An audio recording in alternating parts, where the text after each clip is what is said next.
If I'd been Marc Antonio Raimondi, I would have been so freaking proud. I'm tapped by one of the 3 brightest lights of the time. Let's talk Ninja Turtles. 3 brightest lights coexisting at the time are Leonardo, bing, bing, bing, bing, bing, Michelangelo, bing, bing, bing, bing, bing, Raphael, bing, bing, bing. and sadly, Donatello. Well, but he's dead by 1466, Right, so that didn't even count. He should have been Titian. So, yes. Well, Titian does his bit with reproductive prints too.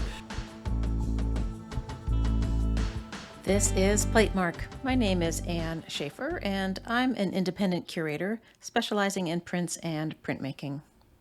You have found us at Series 2 of Platemark, the history, or should I say a history, of prints in the Western world. My co-pilot on this journey is True Ludwig, who is an art historian and artist himself. He brings a unique perspective to the craft. Not only does he understand the historical aspects of it and is, I think, the most curious person I know, but also understands the making of and how an artist would come to create such a thing as a print. This is part 2 of Who Knows How Many on the reproductive print. We began this conversation in the last episode, and I cut it off a little more than halfway through because it went on way too long. So this is the conclusion of that conversation we had. Listeners to Platemark will find any images that we talk about over on the show notes at platemarkpodcast.com. Also over on the website, there are several things. One is a small microphone icon, which enables you to leave a comment or ask a question, the length of which could be 60 seconds, and I will do my best to answer you. And there is a support and donate button where you can click to either become a $5 per month member, or you can self-determine a one-time donation. In addition to all of the images and the support and donate button and the microphone, you will find that there's also a click through there to YouTube, where I have been adding video versions of every episode where I'm putting each image in where it belongs in the trajectory of the talk. So you can find all of that stuff over there. You may remember that in part 1 of Reproductive Prints, I beeped out all of the swear words because we swore a lot that night for whatever reason.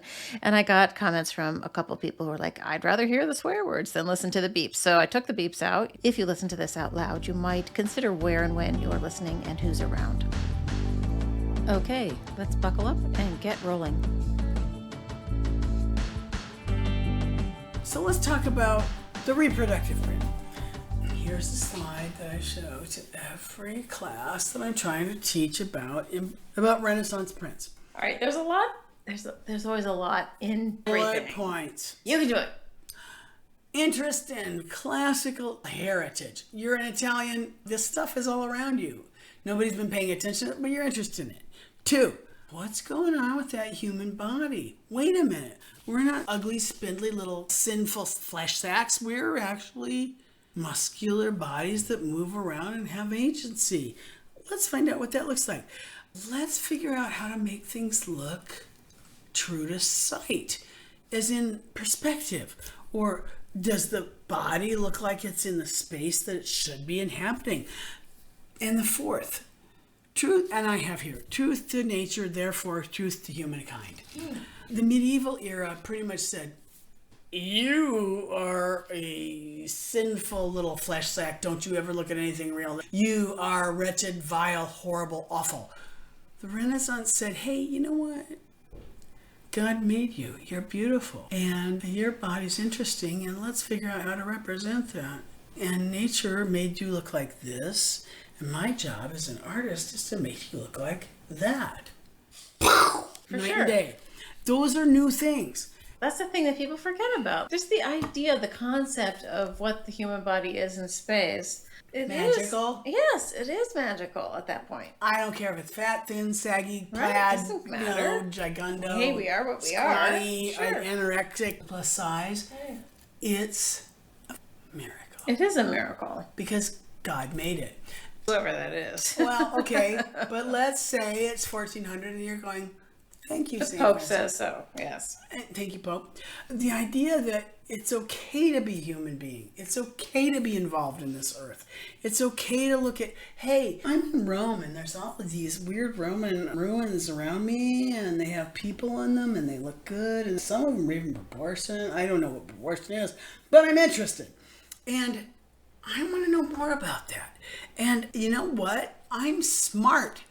I'm not stupid. The church says one thing. Is it okay for me to have my own thoughts? I think that's really important. That moment when humanity is allowed to Agency? Yes, understand their own agency. You mean I can make my own decisions? That's not right for me. This is... Well, think about all of us. Like everybody has shit, right? So, you had issues, everybody has issues, right? Yep. Yeah, and you suddenly think, wait a minute, I think I can get out of the situation. I can hopefully get to some place where things are okay, or I can manage it, or whatever it is. Like you start thinking, wait a minute, I think I can fight back. This world is a gorgeous place. God made this world. Well, that's the problem. I'm in this world. It's the balance. balance. I'm in this world. Right. It's the balance between shit is happening to me, but oh my gosh, we are alive in this world. Nature is good. Nature, it's not a mystery. It's right here and it's beautiful and I can be a part of it. If I were to give you guys the whole sequence, I have this little sequence that I give to my students about how the human body morphed across the 1,000 years between the fall of the Roman Empire and the Renaissance. And you were just a puling little flesh sack. You're pathetic, dirty, loud. What a weird... Good Lord. Don't look at yourself. Can you imagine not looking at your body and understanding, oh, this is mine. It belongs to me. No, you're all vile. But wait a minute. I'm worth something. I can do good things for my community. I can do good things for me. That self-actualization is a part of the renaissance, the rebirth of those concepts of Greco-Roman antiquity. Now, here's the problem. That's not the only answer. But for now, let's just accept that we're going to say, ooh, new way of thinking. Because for now, this is the way I teach art history. I'm trying to grow. But it's a thrilling thing to think that all of those ideas that guys had in the past, like let's say that Plato dude, had an idea about a thing or two. He wrote a couple of books. They were kind of good. They kind of showed us who we are. Those actually have application to now. And if I think about those and who I am as a churchy person, I could be okay. I could really think about these things. And so this is all part of this whole new renaissance, the rebirth of what it meant to be a human. And so we're going to go into reproductive printland, and we're going to talk about my friend Montaigne, who is, of course, a god. He's Italian. He's a Renaissance guy. Let's say roughly 1431 to 1506. Andrea Montaigne, brilliant painter. That's a long life. What's really cool is that in the 15th century, these dudes that were painting for wealthy clients, they tended to live longer because they had a better life. Right. You know why? They had wealthy clients. Right. Andrea Montaigne did a cycle of frescoes in a number of places that were brilliant. Montaigne also did I think it was 7 engravings by his own hand that were stunning. But let's talk about Montaigne, the fresco maker, who created a whole cycle of frescoes for the Gonzaga family. And what they did was get this dude named Andreani do a cycle of 9 prints after Montaigne's Triumphs of Caesar. Now, Montaigne had painted this cycle in tempera for the Gonzaga family, Richie Rich, but Andreani took those pictures, took those tempera paintings, locked them in his head and went, okay, how do I turn these into chiaroscuro woodcuts into a way that people can read them? And admittedly, this is, 100 years later, this is 1599, in chiaroscuro woodcut. Wait, but Montaigne didn't ask. It was after the fact. Wow. Because he was already... some publisher was like, let's make some money Oh, on dude, this. Montaigne is a fucking god. Right. Let's make a record of what he freaking accomplished in tempera, which is like, let's egg, and let's paint on. I'm showing Anne a picture of the first plate, the colophon plate. This is the important plate of Mantegna and the frescoes that he made for the Gonzaga family. We've seen these together. And every time you remember me going, whoa, whoa, because there's 9 plates of this. Big, gorgeous, 4-color. Monumental. Yeah! The time we saw them together for sure, I think it was 2008, and it was a large-scale print exhibition that was at the Philadelphia Museum of Art. Right. And I think Ryan was with us. Reeves, BFK. Right. Cute. They were all students in my History of Prints class. Yeah, no, it was and there was this quite a glorious woodcut on the first wall going into the exhibition. I said, hey, you guys, let's lay down and look at this as if we were looking at it for the first time. And I had 7 people laying on the floor. And the guy just goes, you can't lay there. You know what, though? We were looking at it as though people of that time and day would have looked at these things like, oh my God, it's in full color. You've given us a world of black and white. How is this possible of all the triumphs of Caesar coming in with the victories of everything he's conquered? Mantegna was one of those artists, those mainstream artists that we have to pay attention to in terms of reproductive printmaking. Well, but he wasn't the first. That's all there is to that. If you think about how Andrea Andreani converted a full spectrum painting in egg tempera into a series of 9 woodcuts, it's thrilling because that is how Mantegna lives on.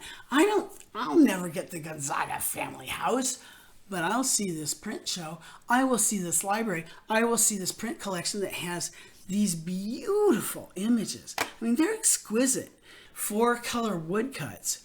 It makes total sense for an artist who might be painting in a sacristy, or even if it was on a huge wall for a family's mansion. That if you're not getting the Borgo San Sepolcro, you're not going to see it. So why not turn it into a series of prints that we can disseminate to the world and show how important we are? And that shows, number one, how incredibly savvy the artist was. Number one is how incredibly savvy the collector was, the Gonzagas, for hiring Mantegna to do this. Number 2, how smart Mantegna was in echoing all of these Greco-Roman formulas with these beautiful figures and this beautiful procession. Let's think about what reproductive prints mean in the North. I know you have a friend who is Mr. Israel van Mechenam. I do. Completely. James Wynn. Hi, James. Israel van Mechenam. Now, here's a guy who made over 600 engravings in his life. 600. And the thing I love showing my students in History of Prints was that Israel van Mechenam did this portrait of himself and his wife about 1490, which is the first self-portrait ever done that we know of in the History of Prints. But I also show them Israel van Mechenam's copy of Martin Schongauer's Death of the Virgin with his Death of the Virgin. And it's interesting because, if Anne were to tell you about what she's seeing, she'd see Martin Schongauer on the left, MS, but Van Mechenam's signature is like, ooh, I'm so important. I'm going to make my signature flashier. And of course, it's in reverse, but he has looked absolutely with intense fidelity at that engraving by none other than Martin Schongauer, line for line, as best as he could. And yet he's put his own name on it. Because in those days, in 1490, there was no concept of intellectual property. This is mine. You can't copy this. Well, it was a very early use of one's signature. Yeah. And the idea of copying hadn't even occurred. How would anyone know? Now, Van Mechenam made over 600 engravings, but only about 25% are by his own hand. Oh. Which is interesting because they're always kind of cooler, like, the mean wife with her husband, or let's be at home and let's play our instruments together and it's okay. But none of them have the ballsy verisimilitude of what this copy of a Schongauer was. But that's because there was no idea of what original intellectual property was. It would take centuries to work that concept of, air quotes, copyright, C in a circle. It would take centuries to make that happen. The thing that amazes me about Van Meckenem, which I didn't really know until I started talking to James Wen, he's the curator at the Chazen Museum of Art at the University of Wisconsin at Madison. And he did his dissertation on Van Meckenem. Whoa. Yeah. Whoa, scary. I know. I thought so too. It was interesting to hear him talk about the idea of copying, because Van Meckenem, everything he did was copying. Yes. Basically. And he was sort of the front runner of copyists. Yes. Yeah. And he did a good job. And he did a good job. Yes. What he's doing, how he transcribes. I'm going to be honest with you. When my students saw this, like, that's not cool. That's not right. Blah, blah, blah. It's like, it's there. I'm copying it and I'm making it visible for you. And here you can buy it. All right. Why is that naughty? Do you remember that at some point when I was still at the BMA, we acquired, because of one of our conservators, Tom Primo, an impression of a print by Ernst Graf of the Baptism of Christ. Yes. Remember? Yep. And he bought it because he had this hunch, which proved true. Yep. It related to an impression of a Baptism of Christ by Schongauer. Yep. Yes, it did. Right. So the crazy thing about the Ernst Graf, wait, let's see, how did that work? So the Schongauer print had little tiny pricks along the outline of the figures that had been impressed into a copper plate to guide. Perfect transcription. Yeah, it was a perfect transcription, and you could just follow the dots and basically reproduce the image. And Tom did this crazy thing where he took the very high-res images and overlaid them and basically figured out that Ernst Graf had the impression of the Schongauer and had pricked through it onto his own copper plate in order to reproduce the image, which is honestly perfect. Here's the spooky part, that the pinpricks aligned perfectly with the one we had. The beauty of that was showing the students that after 500 or 600 years, these two things matched up perfectly. I was always in awe of the fact that we had brought them back together. Oh, come on. That is like... Usually like, what? How is this possible? Right. 600 years later, hey, look, here's the thing that inspired you to do this, and all the spots match up perfectly. I mean, he did change the composition. That he added some space on the top and... Better. Well, I mean, we had definitely had lots of hours of looking at the two of them and judging whether or not the composition was improved. Which it was. But, I mean, it's just sort of fascinating. No, it's freaking brilliant. It was brilliant. And that's unique. And I love trumpeting the fact that that was unique to the Baltimore Museum of Art collection. That one artist could seize on the concept of another artist, grab it, but then go, but I can do a little bit more. Just a little bit more. That's what artists do. Artists go, I can stretch this. And that's what reproductive prints help us do too. Is that what's there? Oh, what more can I do? These ways of getting artists to go, I can do that. Ooh, but I can also, because the composition works so much better. Because it's extended and it's broader and it increases the amount of distance between the world and God. The spiritual impact of that image is doubled, tripled, quadrupled. Yeah, it's astounding, really. And Yes. I hope Tom has gotten some credit for I identifying it. I always gave that article out for every semester. That was brilliant research. And to be able to say, hey guys, to my MICA students, check this out. This is something you will see nowhere else but at the Baltimore Museum of Art. Here is the print that made this happen. You can see the dots and they all line up, which made a better print. Yeah. That's what reproductive printmaking can do too. Yeah, that's right. It opens a door. And that's a beautiful thing. So this whole reproductive print really annoys me. So let's think a moment. Now, we have talked about Marcantonio Raimondi, and we had a good time talking about him. An Italian engraver who had, well, he had fallen in love with Dürer's prints. And let's pretend that you're standing in front of San Marco in Venice, and you see this guy. He's got a little print station, and he's selling prints that look really great, but they're actually engravings of a beautiful cycle of the life of the Virgin Mary in woodcut.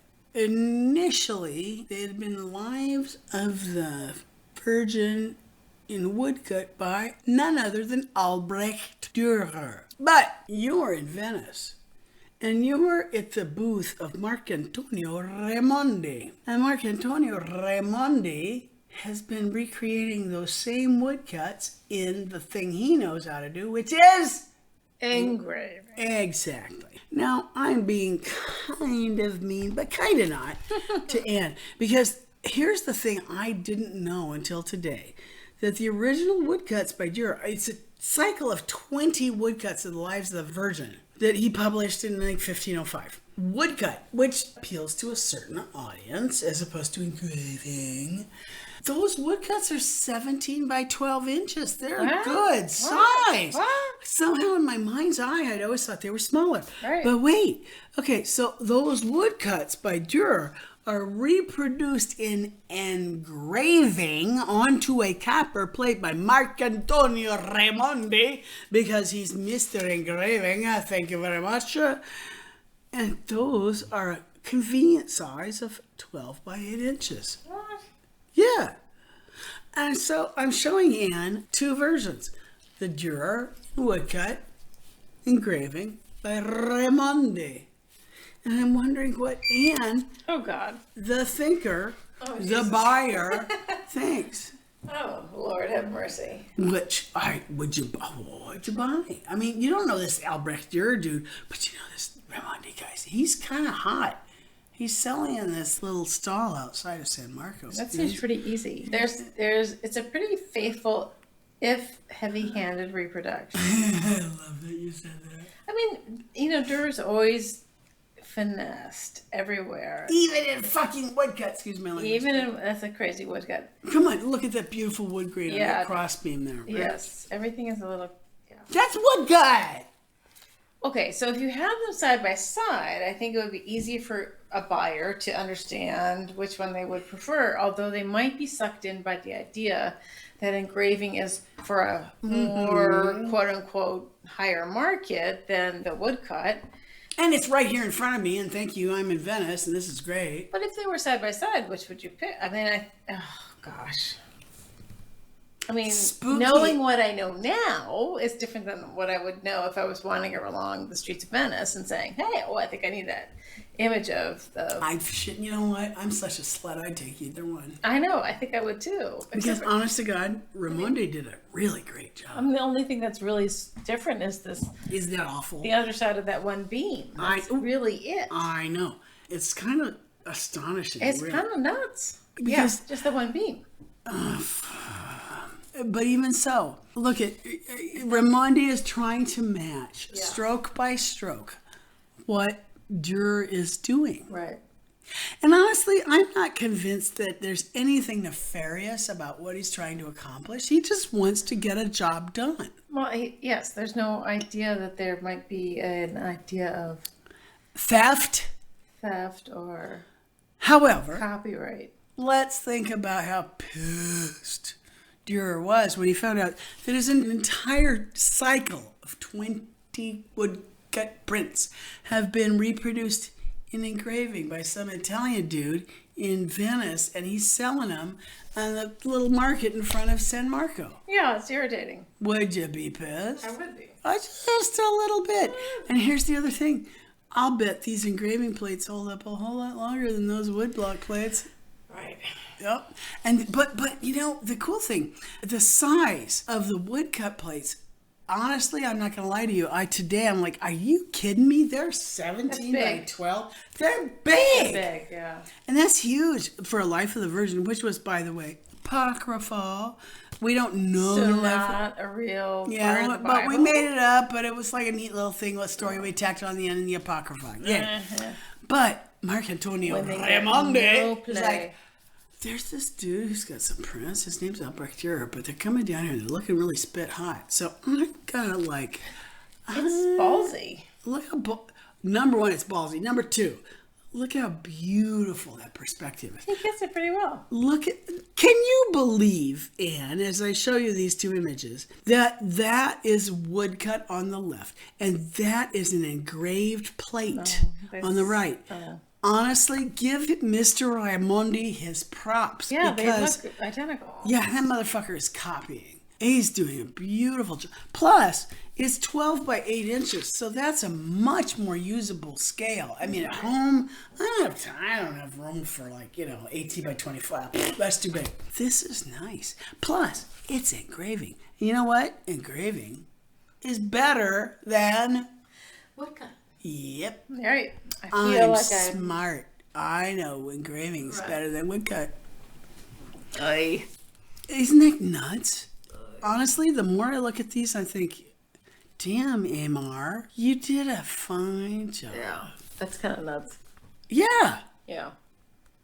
And so we can, piss and moan about what he accomplished, but I will also remind you that it was Raimondi, Mark Antonio Raimondi, who was working side by side with Raphael, that gives us a portrait of Raphael, that in the engraving, thank you very much, but Raphael Sanzio, Mr. Ninja Turtle himself, hired Mark Antonio Raimondi to copy, commit to memory, to capture images that he had done for the apartments of Pope Julius II of Rome.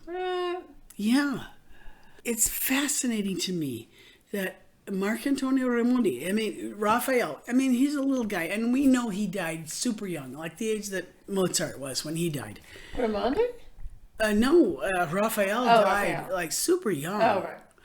But he was like, hey, Mark Antonio Raimondi, I got some drawings I want you to reproduce, and this is going to show off how spit hot I am at not only disegno, which is how I lay out a picture, but also invenzione, which is the thing that all the Italians are going batshit crazy for right now. You got to know how to lay out the design of a picture, but you also need to be creative and clever and figure out new ways to put things out there. So, Mark Antonio, here's my drawing of, let's say, and we've talked about this before, the Judgment of Paris. Exactly. Yes.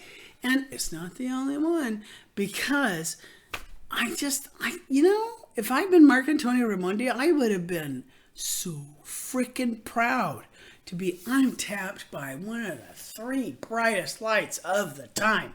Let's talk Ninja Turtles. 3 brightest lights coexisting at the time are Leonardo, bing, bing, bing, bing, bing, Michelangelo, bing, bing, bing, bing, bing, Raphael, bing, bing, bing. and sadly, Donatello. Well, but he's dead by 1466, Right, so that didn't even count. He should have been Titian. So, yes.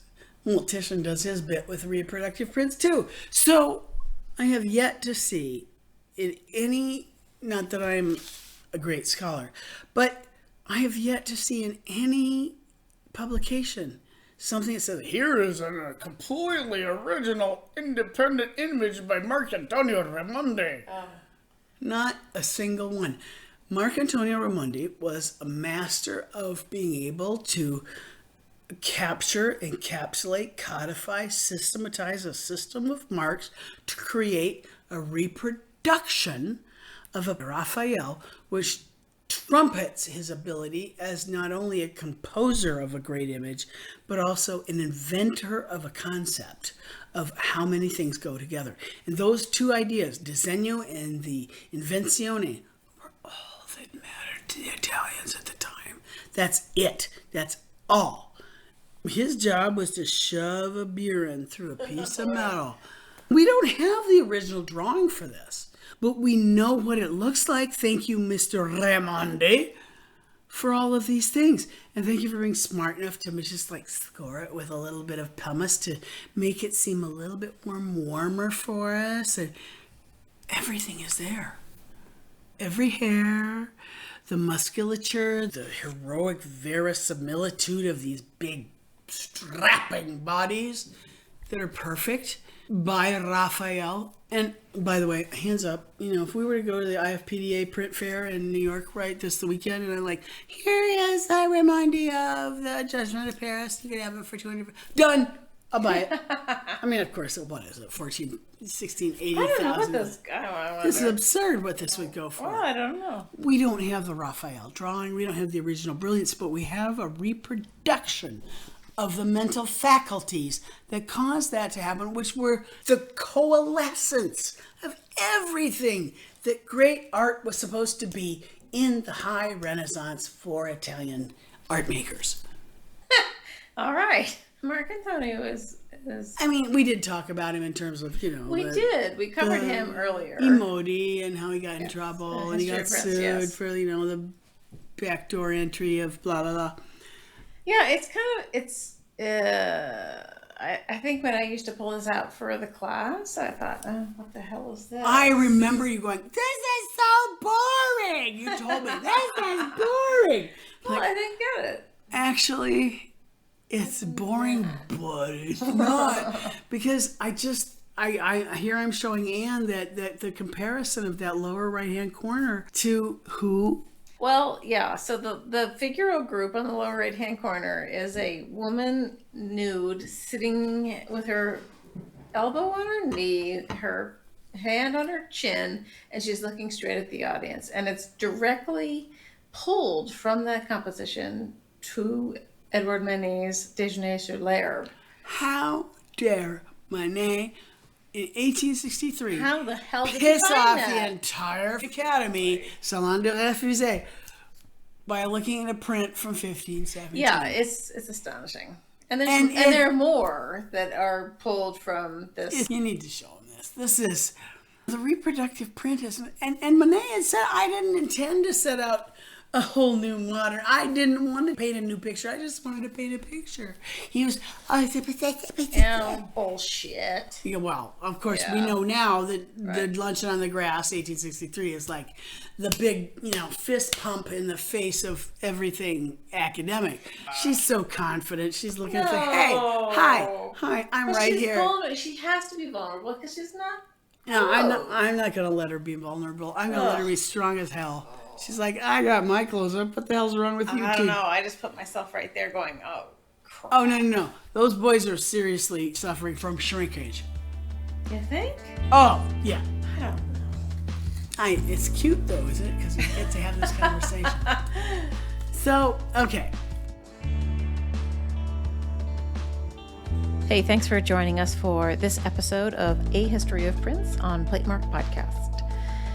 I always need to thank True Ludwig for being our SME, our subject matter expert. Nobody does it better. And also a thank you to Michael Diamond for the use of his original music. As I mentioned at the top, all of the images we talk about are over on the show notes at platemarkpodcast.com. There's also a microphone icon there that you can click and leave a message for True and me. Questions are welcome. And there is a support and donate button where you can sign on to become a $5 per month member or self-designate a one-time donation. The next time we hit Series 2, A History of Western Prints, we will continue our discussion of reproductive printmaking. This will go on for a bit. I hope you're ready. I think that's it. We'll see you next time.